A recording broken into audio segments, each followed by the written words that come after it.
What's up, everybody? Dave Bartosiak here for another one of Dave's Daily Dives into the charts, where I take a look at the most interesting parts of the market. So today we're going to be talking crude oil, the S&P 500, maybe look at the Russell again, and whatever else I feel like.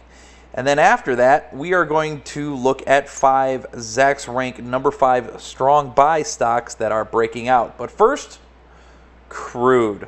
So this goes back to about May of 2016, late May, and you'll see that for the most part, crude has just been chopping around from the 44s up to the 58s.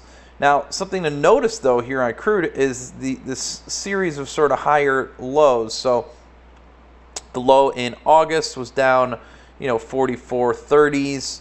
Then the low in November was just 45.80s, and then this recent low in March was 47.01.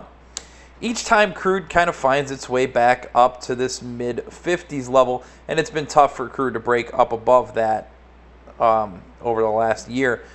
So right now what you're seeing is a bottom, crude on the move.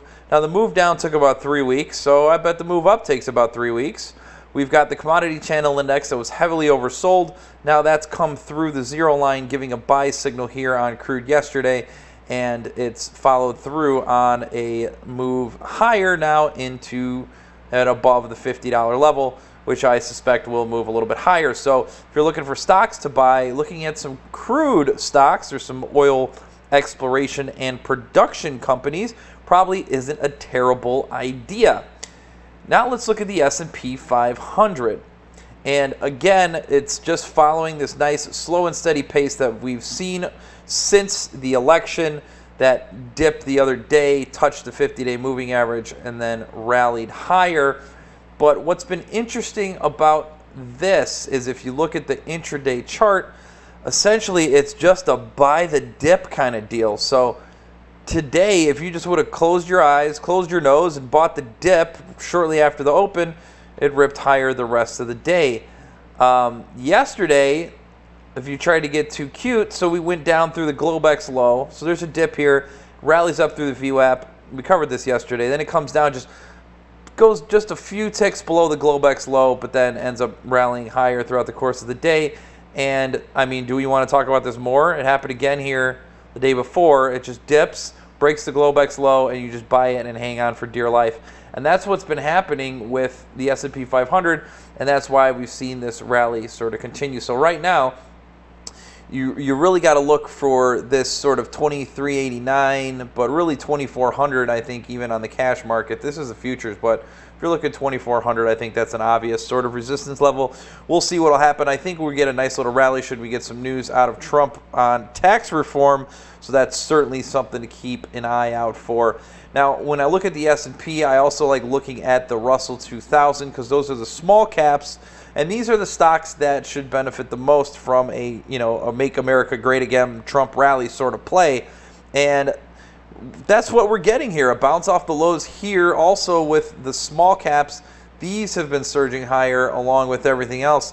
And the other contract to look at is the NASDAQ 100 futures. Now, the NASDAQ doesn't care. This thing has just been trucking along every day, huge rallies, and if you look at the intraday here on the NASDAQ, you're going to see a pattern that's a little bit similar, where you did have, you could buy that low and just hold on, but this got really choppy and rocky, bouncing around here a little bit, so it hasn't been as easy. And here you see the move yesterday. It hasn't been as easy as that S&P has been. But overall, I think in the grand scheme of things, especially when you look out on the dailies, very bullish here. And now, of course, breaking out new highs. It just never wants to relent, which is fantastic. What did interest rates do today? You got the 10-year here selling off a little bit, so interest rates ticked up a little bit. And let's look intraday and see how that sort of transpired. And they sold the VWAP here at 10 o'clock. This is Chicago time, and pretty much just kept on coming down. Early morning throughout the European session here into the U.S. Open is when we started selling it, and then that's what you saw throughout the course of the day. So interest rates ticking up a little bit. So that should have had a little bit of a negative drag on gold prices, and it did indeed, as gold chopped around here, around the VWAP, and then ran out of gas and ended up breaking a lot lower, getting down to 1242 after trading as high as 1250 and change during the course of the U.S.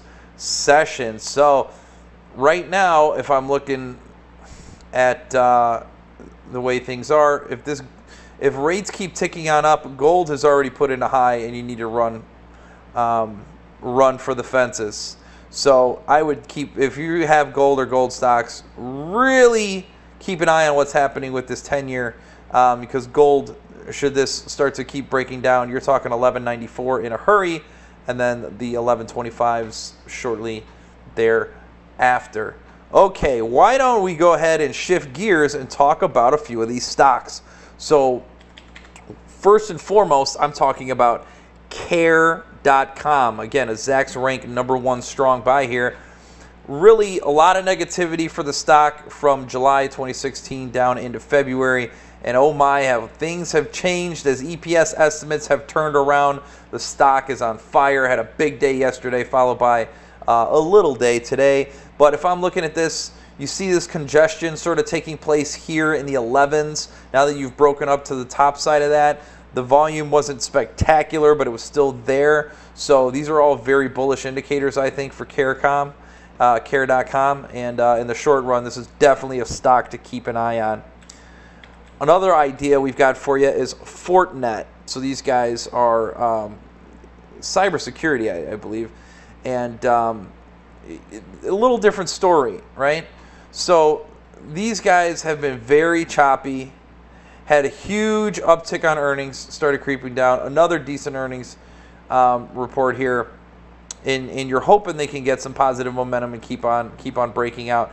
This is a little bit more of those slow but steady sort of stories. So I think if you believe in the long-term sort of underlying business here, you get long something like this. But it is important to note that it did just break out to the upside. The other one I'm looking at is IDEX Laboratories, IDXX. And this thing has been on fire since breaking out of a large sort of base here in the 120s. Huge move to the upside and has been trending higher. I think you can buy into the strength here because there's no indication that this is slowing. You've got the commodity channel index that's been above the zero line since January, and it just has no signs of slowing down at all. If it does, the 50-day should provide some support down at 140 and change. So that was IDXX, IDEX Laboratories. Then you've got Mercado Libre, my friends. Again, Zacks Rank #1 strong buy, Mercado Libre. So this is a stock that has been on a surge since leapfrogging this 50-day moving average in early January. So basically to start the year, keeps on trucking higher. You had a big down day on the 21st of March. That found support here at 203 and change. I think that's a great level to set a stop loss at if you want to go long here on Mercado Libre. Or you can wait a day or two, just see if it kind of gets back down to this level, and that's a much more favorable entry, I do believe. And then you could sort of use the bottom just below 200, so you can have a pretty tight stop loss if you wait for it to come down.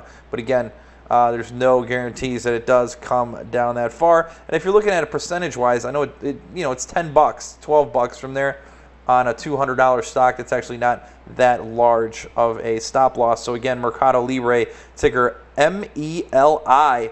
And the last one, Nutrisystem, ticker NTRI. And you'll see that this is a stock that has just kept on trucking. Huge beat. Stock keeps on going higher. Look at how many green bars there are here. I mean, even the down days have just been nothing, just shaken off. And Nutrisystem continues to break higher. And look at the volume. Huge increase in volume indicates increased institutional interest in the stock. The big dogs are coming to play. Commodity Channel Index, after crossing over and giving you a buy in February 8th, 2017, has just kept on going. What I'm looking for here, really, the bottom end of this range here is $52.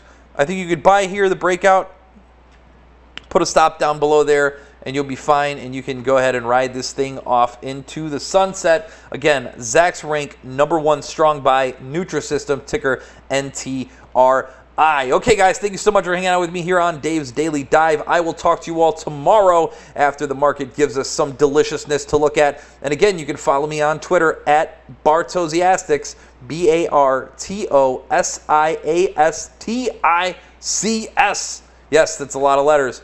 Bartosiastics. There you go. At Bartosiastics. You can follow me on Twitter there. Don't enter that into any of your charting platforms because this is what you'll get.